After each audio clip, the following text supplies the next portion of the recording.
and so on. Hitler is, of course, rightly denigrated as evil, but you can't even use the correct name of the Nazi party in Germany. Nazism is a short form of National Socialism, and you have to use Nazism so that the word socialism is not clouded with the accurate. You pretend that communism is on the left and fascism is on the right and so on. But there's only one pole to totalitarianism versus economic and political freedom. And so there's this supposed opposite polarity between communism and fascism, but it's not really the case. The Nazis were National Socialists and the Communists were Communist Socialists, and so anybody who follows the communist ideology is wrapped up in an ideology that was one of the most savage mental viruses to ever steal the life of hundreds of millions of people around the world. And you can find YouTube videos of Nelson Mandela singing songs about the endless murders of white people that he thought was a great thing to happen. And so I think this is all really important stuff to understand. Now, as a committed communist, when Nelson Mandela took power in 1994 in South Africa, he instituted the usual grab bag of suicidal socialist economic policies. He nationalized the banks, he nationalized corporations, he nationalized the excavation of natural resources, and so on, thus causing a massive and catastrophic collapse in the economy. And everybody who was chanting, end apartheid and so on, I mean, if you really care about blacks in Africa, then you stick around after your supposed glorious revolution and find out what actually happened when the evil whites were driven out of power. And now there is a growing nostalgia for apartheid, which basically ran from 1948 until the early 90s. And 60% of South Africans now feel that the country was better run under apartheid, with both blacks and whites rated the current government less trustworthy, more corrupt, less able to enforce the law, and less able to deliver government services than its white predecessor. Transparency International released its 2013 Global Corruption Barometer report, finding South Africa to be among the most corrupt countries in the world. According to its findings, an astounding 83% of South Africans believe that the police force is corrupt. 36% of respondents admitted to paying at least one bribe to the police. Every day in South Africa, there are 59 murders, 145 rapes, and 752 serious assaults. This is all that is reported. A 2010 Medical Research Foundation survey found that more than 37% of men in South Africa admitted to raping at least one woman. 7% said they had participated in gang rape. This is, of course, absolutely appalling. There's a new common crime, the witch doctors say, because, of course, there's many people infected with AIDS.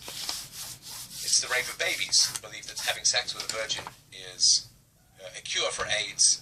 And of course 12% of South Africa's population is HIV positive. President Mbeki says that HIV cannot cause AIDS, and that the cure is perceived among lots of people to be sex with a virgin, which creates enormous drivers towards the sexual rape or the rape of children. In response to growing violence, South Africa's Minister of Safety and Security, Steve Chitwede, says, "We can't police this. There's nothing more we can do. South Africa's currency, the rand, has fallen about 70% since the ANC came to power in 1994. Emigration from South Africa, mainly of skilled people, is now at its highest level ever." And according to some black writers, the fact of business that is tragic. Ordinary Africans were better off under colonialism.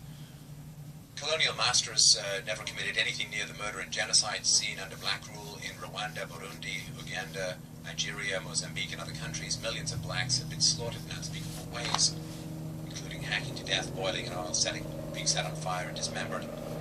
And Mandela's been married 3 times, most recently when he was 80. His second wife, Winnie Mandela, was about as evil a human being as you can imagine. She was convicted of the torture and murder of a 14-year-old boy who she considered or called an informant. She was a big fan of what is called necklacing, which is a revolting practice wherein somebody you think is negative to the cause of black liberation, you wrap them in barbed wire, you jam a tire over their shoulders so they can't move, you pour gasoline into the rim of the tire, and you set fire to it, melting their face off, causing their eyeballs to explode, and having them die in unbelievably agonizing ways. And Mandela's wife was a big fan of this, repeated it many times, and was convicted at one point. And this is who he married. I believe that a man, to some degree, is known by the company that he keeps. The National Bureau of Economic Research found that the average income of all races in South Africa dropped 40% between 1995 and 2000. You need to hear that again. The National Bureau of Economic Research found that the average income of all races in South Africa dropped 40% between 1995 and 2000. This was under President Nelson Mandela, when he nationalized and when he socialized and so on. The UN 2006 Human Development Report found that over the last 3 decades, Africa has had a virtual reversal of human development. South Africa has dropped 38 places on the Human Development Index since 1994. The country of the world's first heart transplant, the Union of South Africa, is now the rape and murder capital of the world. 1 in 3 women will be raped before she reaches the age of 18. 1 in 2 women, 50% of the female population, is raped at some point in her lifetime. It is the rape and murder capital of the world. Now, given that most people prefer to be alive and dead, let's look at some of the history of colonialism. At the start of the year 1900, the African South Africans, the black South Africans, there are about 3.5 million of them, according to the British colonial government census. By 1954, which was 6 years after apartheid had started, African population soared to 8.5 million. By 1990, right before the end of apartheid, 35 million blacks. So a tenfold increase under colonialism and under the apartheid regime, a tenfold increase in the number of blacks. In the decades prior to apartheid, which started in 1948, the average life expectancy of African South Africans was 38 years of age. During the last decade of the apartheid era, the average life expectancy for South African blacks had risen to 64 years, which was on par with Europe's. And unfortunately, since the end of colonialism, and don't get me wrong, I'm no big fan of colonialism, I'm no big fan of statism at all, I consider it a generally immoral institution, but still we must look at the facts of better and worse.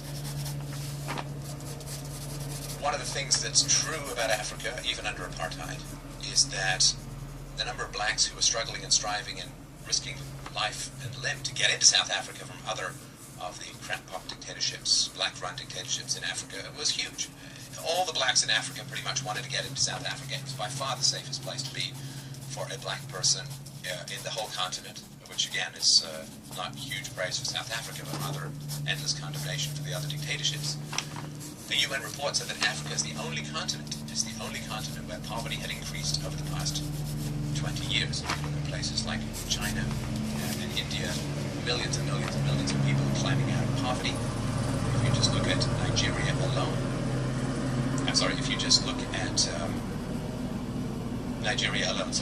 Nigeria had pushed 71 million people below the poverty line. So the Human Development Index figure is a conglomeration of things that are good for people as a whole, of course. South Africa's Human Development Index numbers were far higher in 1995, after almost 50 years of apartheid rule, than it was in 2010, after 16 years of ANC rule. And the trend continues to be downward. If we look at Zimbabwe, post-colonial life expectancy tumbled from about 60 years in 1990 to about 36 to 44, depending on which statistics you find acceptable. Nonetheless, between a third and a half decline. Last year, South Africa had a murder rate of almost 32 per 100,000 people, 20 times the murder rate of Canada, 27 times the rate of the UK, more than 30 times the rate in Australia and New Zealand. South Africa's murder rate is almost twice as high as Rwanda, Chad, Sierra Leone, and Zimbabwe. Now, for white farmers in South Africa, the murder rate is 99 per 100,000. This makes being a white farmer in South Africa the most dangerous occupation in the world. Naturally, of course, the government is taking guns from people, requiring them to be registered, and then taking half the guns by not registering people, which means that they don't have defense. And if you ever want some truly grim reading, you can read about the thousands and thousands of white farmers that have been murdered by blacks in South Africa and other places in Africa. It's truly horrendous, and of course is completely ignored. Because they're not, say, rhinos, where if they were murdered in that rate, the left would be all over it. The official unemployment rate in South Africa is 26%. Of course, it's actually a lot higher. Public institutions are almost irredeemably corrupt. Law and order is failing. 74% of people think all public officials and civil servants are corrupt or extremely corrupt. 70% believe the whole political system is corrupt. In other words, South Africa, which Nelson Mandela fought for independence from white rule, and then was the first president of South Africa, has become a complete economic crap hole, a complete economic disaster, which is inevitable when you put, I mean, even Vladimir Putin says that whenever people implement socialism, it fails and destroys the economies of every country it's ever tried in, which is why he's sort of pointing out that Barack Obama is sort of pursuing the same course. So, I mean, yes, he's a photogenic guy, he's got a nice smile.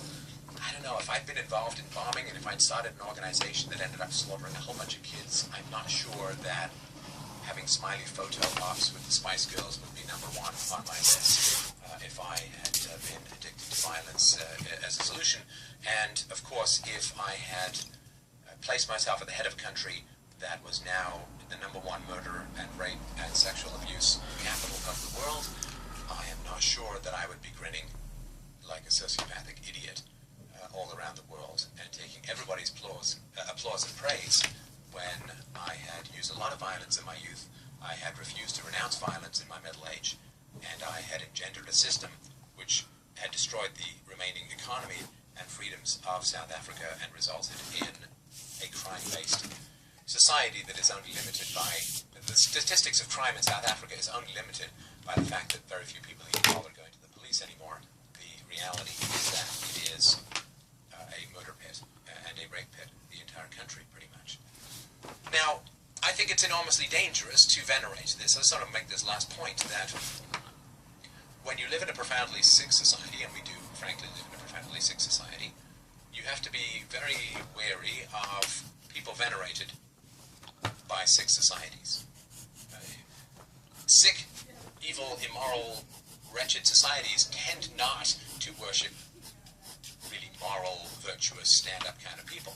So when you see a lot of praise coming out of the media for Nelson Mandela, you have to be very careful. It's like the praise that was given to Gandhi, which perhaps we can do another show on, another charlatan and an extremely dangerous human being.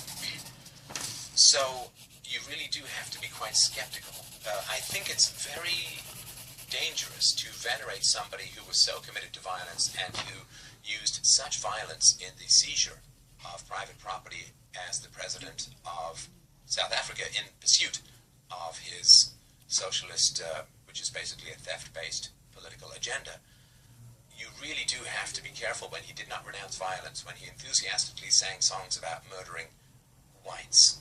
This is a very dangerous person to hold up, because I'm telling you people, there are young people the world over who are constantly scanning for the values of society, and if you praise somebody committed to violence, who had a violent regime, whose regime has resulted in more violence than was ever imaginable under the apartheid system, well, whoever you praise, the youth will emulate.